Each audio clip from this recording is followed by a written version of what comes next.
Assalamualaikum warahmatullahi wabarakatuh. Selamat pagi dan salam sejahtera untuk kita semua.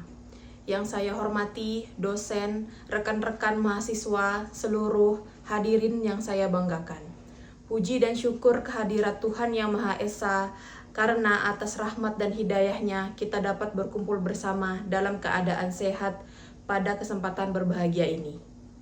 Hadirin sekalian, dalam era globalisasi ini, mobilitas warga Indonesia ke luar negeri baik untuk kerja, studi, ataupun wisata semakin tinggi.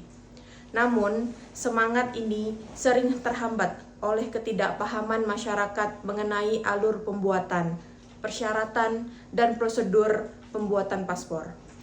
Akibatnya, kita sering menemui masalah seperti penundaan, pembatalan, dan hingga penyalahgunaan dokumen perjalanan paspor. Fokus kita hari ini adalah memberikan pemahaman kepada pemohon dan orang awam tentang bagaimana mudah mengurus paspor dengan aplikasi M-Paspor tanpa meminta tolong kepada orang lain ataupun calo dan persyaratan berbagai berkas permohonan paspor. Hadirin sekalian, paspor adalah identitas resmi WNI atau warga negara Indonesia di kancah internasional. Oleh karena itu, proses pembuatannya wajib dilakukan secara tertib, jujur, dan sesuai aturan. Untuk membuat paspor, kita diwajibkan untuk mendaftar dan mengambil antrian di aplikasi M-Paspor. Bisa kita download di aplikasi Play Store dan membuat akun data diri permohonan. Setelah itu, isi data diri sesuai dengan data-data kita yang terlampir. Saat mendaftar di aplikasi tersebut, kita bisa memilih waktu yang kita inginkan dan melakukan pembayaran secara online melalui ATM, mobile banking, ataupun dompet digital.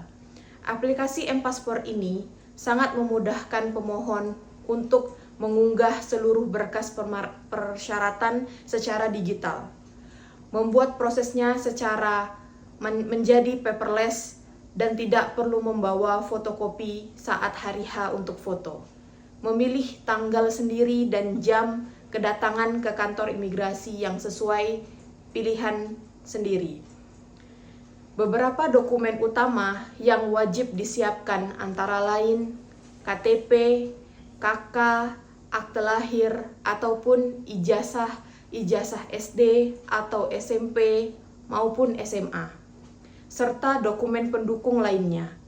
Semua dokumen ini digunakan untuk memverifikasi data diri pemohon agar tidak terjadi kesalahan identitas.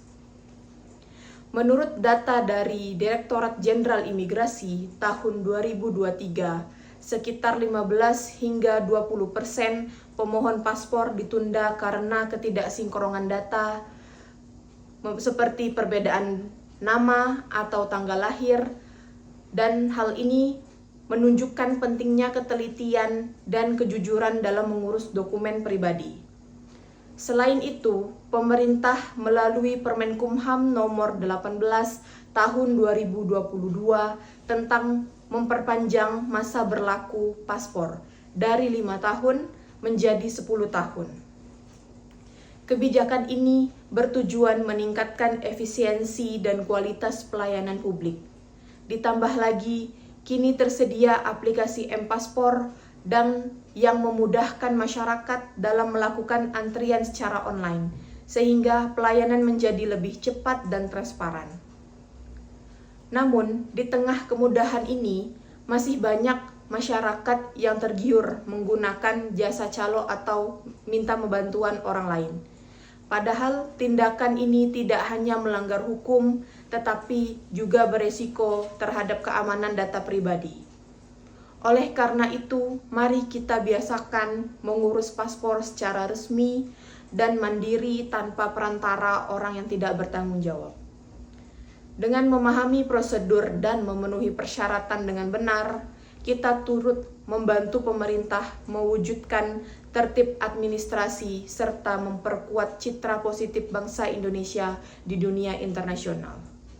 Hadirin yang saya hormati, Melalui pemahaman dan kepatuhan terhadap prosedur pembuatan paspor, kita tidak hanya mempermudah urusan pribadi, tetapi juga menunjukkan sikap disiplin dan tanggung jawab sebagai warga negara. Mari kita tertib administrasi dengan menikmati kemudahan menggunakan aplikasi M-Paspor secara mandiri, dan semoga kita menjadi warga negara yang cerdas, jujur, patuh. Terima kasih. Wassalamualaikum warahmatullahi wabarakatuh.